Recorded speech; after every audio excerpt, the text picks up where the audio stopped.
towards that when the floodgates open. We've got to bridge the gap so we're in the game for long enough. Does that make sense? Yeah. We've got to make that, when we get to 3 goals up, we don't make that silly error. We concentrate and work our way through it, okay? We don't go sideways, we put pressure on their backs.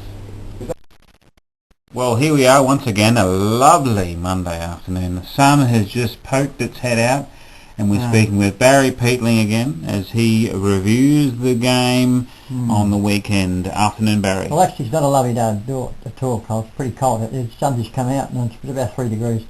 It's not too bad. Not too bad. All right. Before we have a look at the game that happened on Saturday, we're going to talk about this little headline. Just care to keep the punters up to date what goes on with Peatling. Went up. This is a bit of a Shepparton stuff up there in 1967, where I was in front of the award and actually won that TV set, which I believe 1,000 years ago, and I kicked 6 goals that day. Have you still got the TV set?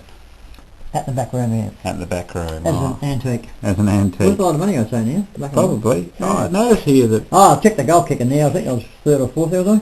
It says there's McMahon. He was a rover too. Riddell. Graham Riddell, yeah, play. Cummings, and then Shepparton, and me. 40. I finished runners up that year. What's that? 43, wasn't it? 43. What round was this at? About 5 games, 6 games to go, I think. Oh, okay. All right. So it was like 43 close. or 47. 43. And you played for Lemnos. Good team. Very good side, yeah. Did they win it any of the years that you were there? 67, yeah. Oh, you won the premiership. Up there, yeah. Okay, so you won the premiership there, and yeah, I was a bit of a star. Also in the Punyip and that sort of thing. Okay. Actually, I was picked in the squad. I haven't told the puns before. No. Richmond came up that year to play Shepparton, combined Golden Valley side, and I was picked in the squad. I missed out in the last.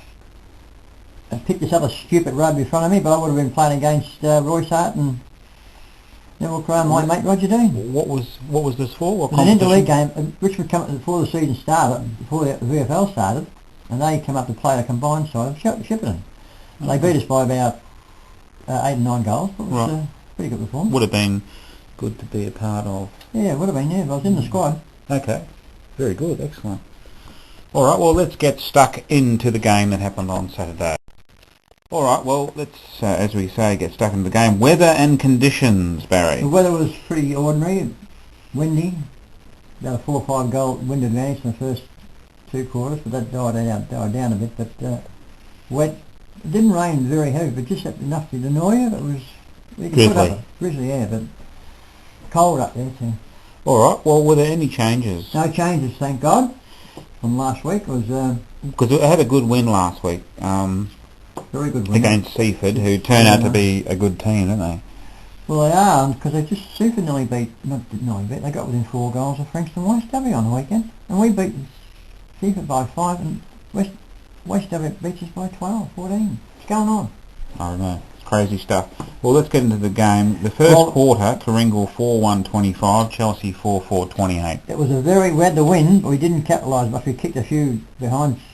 Luke Damon kicked a beautiful goal in the first quarter again with the win, but it was right on the angle. But we could have got within. We could have got 4 or 5 goals in front with bad kicking. But they kicked 4 goals against it, so it wasn't a good start. Who were the better players in the first? Carmody was star in the first quarter. Carmody, Salem, Louis, they were really on fire, and Joel Connolly was playing well. Abdullah? Nice, look, he's a good player, Nizer, and McLeod was in the game early, but after the first quarter, we got the first quarter scores in there. Yeah, I'll give you the first half. 6-4-40 to Karingal, 4-5-29 Chelsea. Well, it was pretty even, sort of, in the second quarter too. They had to win. We held them pretty well, and we sort of kicked a couple of points, didn't we? 1 point. 1 point, but because there were only 2 goals in front at half time.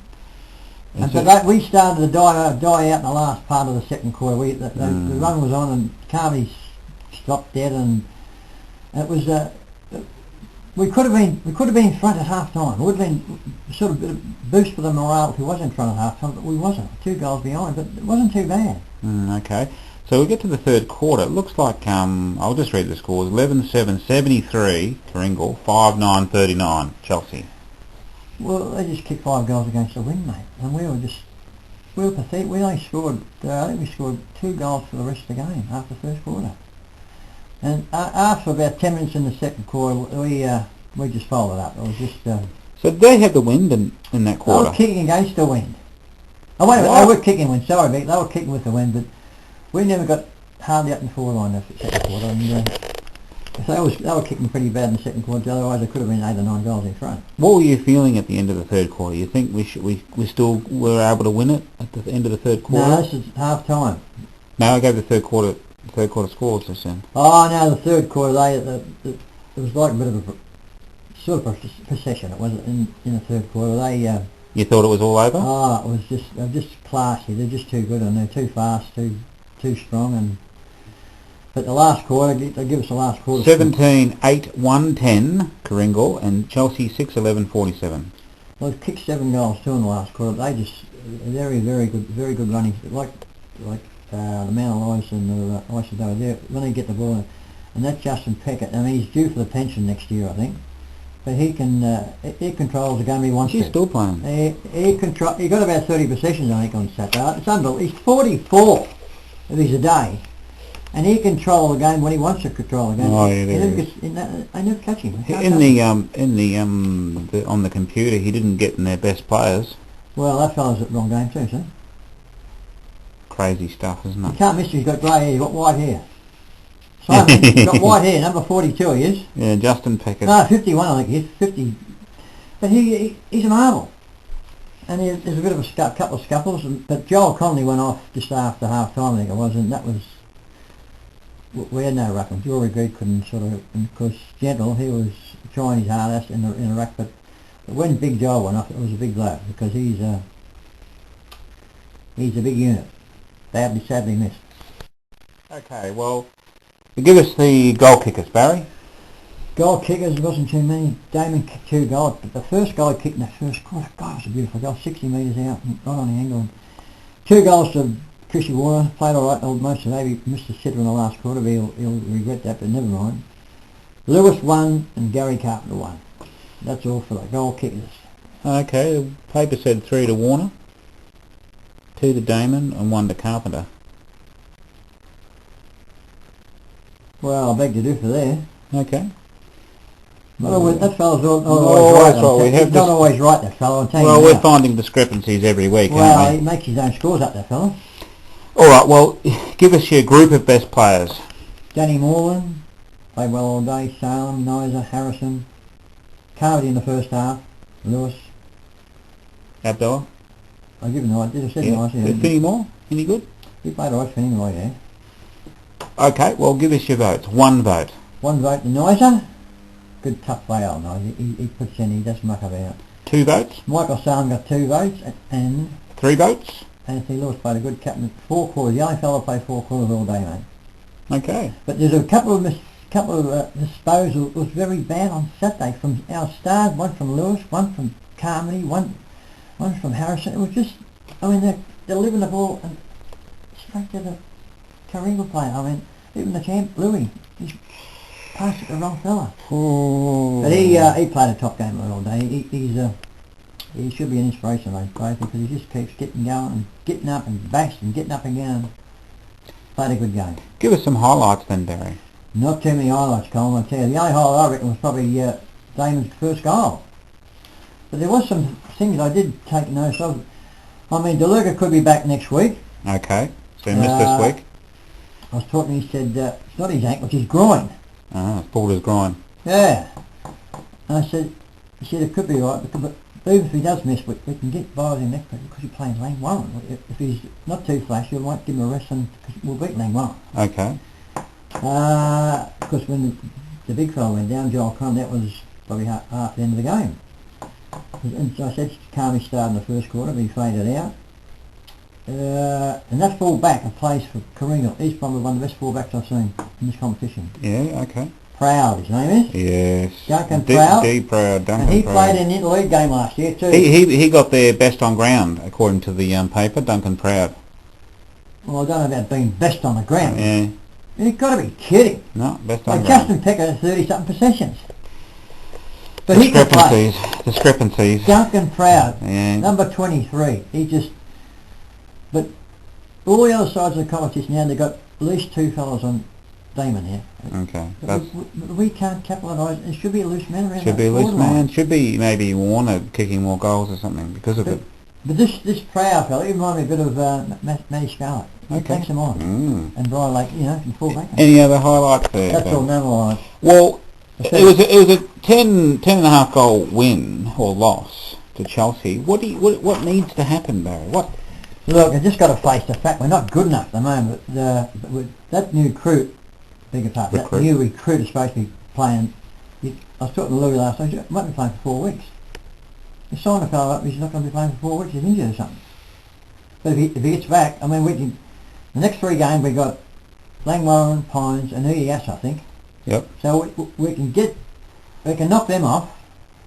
But when you're going to cover against these big sides, you've got to have some big units. Like apparently he's a big fella, played for Frankston. If he can get back and get fit and get in the side, and we've got DeLuca, Joel Conley, it's going to be a big difference. So do we need to dump some players? No, we've got the good average players on board. But Sammy Carpenter's been a bit quiet the last couple of weeks. I mean, since the interleague game, he's not his brilliant best. See, sometimes when you're playing those interleague games, you go a bit flat. Mm. But Gary Carpenter, he's putting in. I think he's not starring. He's putting in. Mm. Do we need to sack the coach? No, the coach is going right. Actually, I was talking to him after the game. But after the game, there's a bit of footage there on the DVD, in the video. That, we'll have a little snippet before the video, and the rest of it after the video. Yeah, that's right. He never got him because you can't get blood out of a stone. They were trying their hardest, but their hardest wasn't good enough on Saturday. Okay. And so could get just catch the guys and all and say get up, get out the ground. He controlled himself. It was pretty good. I thought it went over quite well. Because now we've got 3 weeks of we'll be on the winning streak. Okay, Barry, just briefly on Richmond, who played GWS this week. Well, I didn't say too much about this Richmond, but wasn't too flash on the weekend. But they got the money, winning by 2 goals. But I wouldn't be getting too excited about beating GWS by 2 goals. But we won. So they're not going to lose this week, Richmond. Because they're not playing. That's right. No, they're bye. So. Well, they're looking all right. There's still a possibility to make the 8. Yeah, okay. You're confident. Now, just tell us what's happening next week. Give us the details here at the local footy scene. Well, I must mention the seconds and would you believe last Saturday the thirds didn't play because Karingal's got their own little league. I said to one of the players before the game, a couple of fellas before the game, I said, what's going on? And they said, they're in the Cubs in a different comp. I said, how come they're all? I mean, Chelsea's under 18s couldn't play. Weird. And they run their own race, Karingal. They're taking over the competition. A bit weird. I'm too happy about that. Anyway, but the seconds got beaten pretty easy too. But no, it wasn't a good day all around for Chelsea. But next Saturday, we're playing Lane Warren. We'll beat them by 12, 10 goals. Back to the predictions. Yeah. We've got to get the percentage back because percentage hopeless. We're going down. And it's your 2:15 as usual, and it should be a good. I hope it's a good day, nice fine weather for a bit of good football, and they'll fix them up. I reckon it's going to be a little bit rainy because there's a front coming through on Friday, Saturday, they say, the Bureau. The front. What about the back? Is the back coming through too or not? Back and the front. The front and the front. No, we'll just put up with it, but we've got it, hopefully the big Mr. DeLuca will be back next week, hopefully, and hopefully Joel, I'll find out during the week how he's little tracking. Didn't look too good when he came up. He was laying on the ground. They cut his boots off, and Joel does. When he gets injured, he always likes to make a big thing of it. He does. Bit of a fuss. He does. So I think he might be right. Hopefully. All right. So that's 12:15 here. Saturday. Be there. You'll be there. 2:15, not 12:15. Well, good that we got that corrected. I hope you're paying attention, viewers. Yeah. Get your mind on 2:15. Over across the road. You'll be there. I might make a special celebrity visit. We'll get some live video next week. Live video. I like to see a bit of live stuff, see? Very good. Excellent. Well, that's goodbye from me. It's goodbye from everybody and goodbye from me. We've got to bridge the gap so we're in the game for long enough. Does that make sense? Yeah. We've got to make that, when we get to 3 goals up, we don't make that silly error. We concentrate and work our way through it, okay? We don't go sideways. We put pressure on their backs. Because that's what they needed. We needed to put pressure on their backs, get the ball in. hard to keep the ball in if we shoot it sideways, 30 metres, miss that kick. Okay? We're all run forward, where do they run? The other way. Okay? And it stood out. It was just some simple stuff. The boys, the whole thing we've got to do is realise that they want to play some good footy. Get on the track Tuesday, okay? Dust yourselves off. This is supporting fucking dust yourselves off. We do come back well after a loss. Our best was good enough for a while, but not long enough. So we know we've got to just last longer in the contest. I reckon that's fair enough. Okay? So what I won't do, I'm not going to sit here and rant and rave, because we know we've got to get better. We all know it. But we also know, okay, consistently we've got to get better. Because our best is good enough for us. When we throw out our best, it's as good as anyone. Alright? We're 5-3, we go to 6-3 next week, we win the game. So we've played 8 games of footy and 36 blokes have gone through the senior side this year. Name one other club that would have done it. So we've had our ups and downs, we've had our trials and tribulations. It's gonna turn if we keep positive and keep working. That's it. It's gonna. Alright? So not everything's gone our way this year.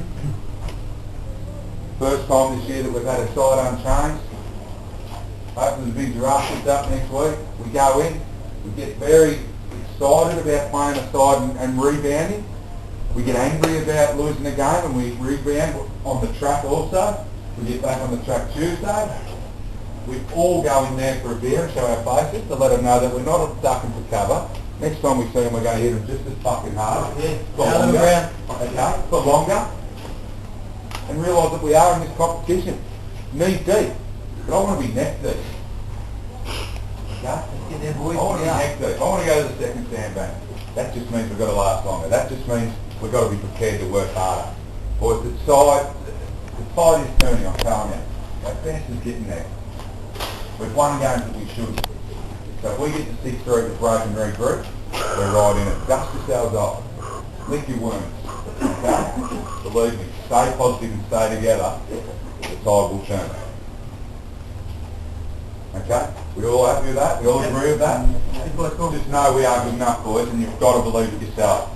Once we get the carrot and finally get to chew it, it'll click. We've just got to get there. We've just got to get there. But we stick to that motto. It's only about us. Don't worry about what the other clubs are thinking about us. Don't worry, they're far again against them. Once it turns, it'll turn. The belief will come. It only takes one game. Our sole focus this week is to get ourselves up and make sure we are 6-3 at the break and don't have a hiccup again playing Warren. Come on. Okay.